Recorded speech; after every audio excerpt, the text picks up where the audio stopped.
Hey, what's up, everybody? Welcome back to my channel. My name is Sarah, and I'm a CFA charter holder, and I used to be an equity research analyst at Lehman Brothers. On this channel, I discuss portfolio management and equity research career topics, so please subscribe. So let's get on to the video. I get the question a lot, am I too old to take or pass the CFA exam? And the answer is no. We are never too old to pass any kind of an exam that we are prepared, suited, and sufficiently knowledgeable about enough to pass. Okay, so that's the literal answer. Now, I think when people ask me that, though, they're asking more figuratively, though, that is it going to be so difficult to attempt to pass this that it may actually be more trouble than it's worth? And I think that's really where what people are getting at when they ask me that question. So I'm going to answer it very, very succinctly.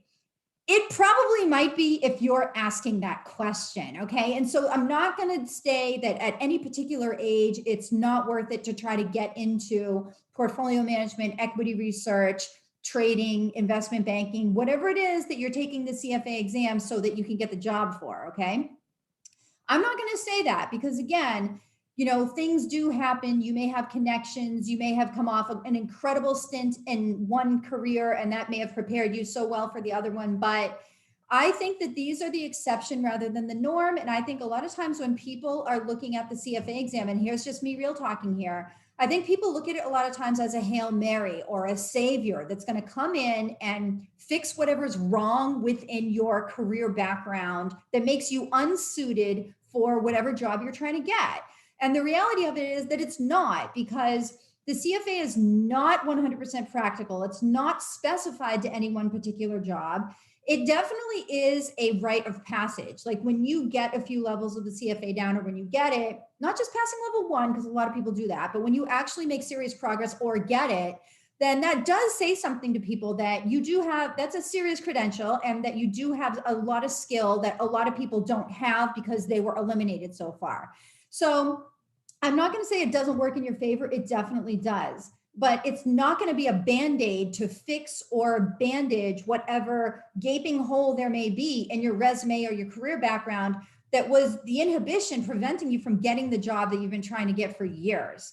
And so think about that, right? Like, why? The bigger question isn't, can I get the CFA and then that'll help me to get my dream job? It's, what was preventing me from getting my dream job so far? That's the more relevant question. Was it that you didn't have great work performance, so you couldn't move up in your jobs? And so now you're sitting here saying, well, I just want to have this like glorious trading job, right? Like I want to go manage other people's money because I wasn't meant for this job, but I was meant for that job. I mean, trust me, if you're not performing in your current role and you think you're going to do better in a portfolio management or equity research, I mean, come on. Like I was in those jobs, and let me tell you, like, these are like cutthroat with a capital C. The competition is like 5 times tougher than any other industry. People are arrogant as F.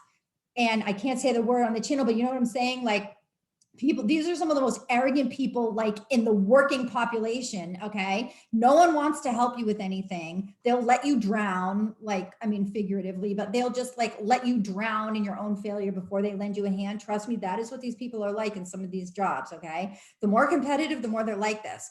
So if you are just thinking, well, I want to change careers because I'm bored or I'm unfulfilled or this isn't going anywhere, I would look at your own career, because it's going to be so much easier for you to move up directionally in the career that you're already in instead of going to move over. But I think people get this like fantasized idea about what it's like to be a big portfolio manager or on Wall Street, or like the excitement and the glory and everything of it.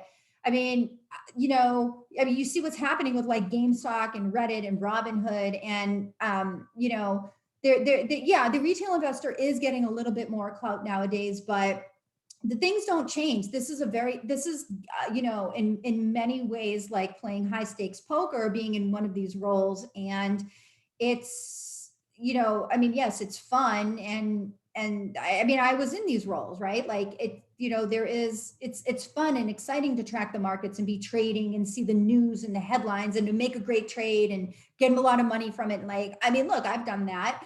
But at the same time, there is a lot of downfall to it too, where long hours, like I said, the arrogant people, tough to crack into. So if you haven't cracked in yet, I would just be asking yourself that question of why haven't I? And what do I need to do to fix whatever was holding me back? Not, am I too old to pass the CFA exam?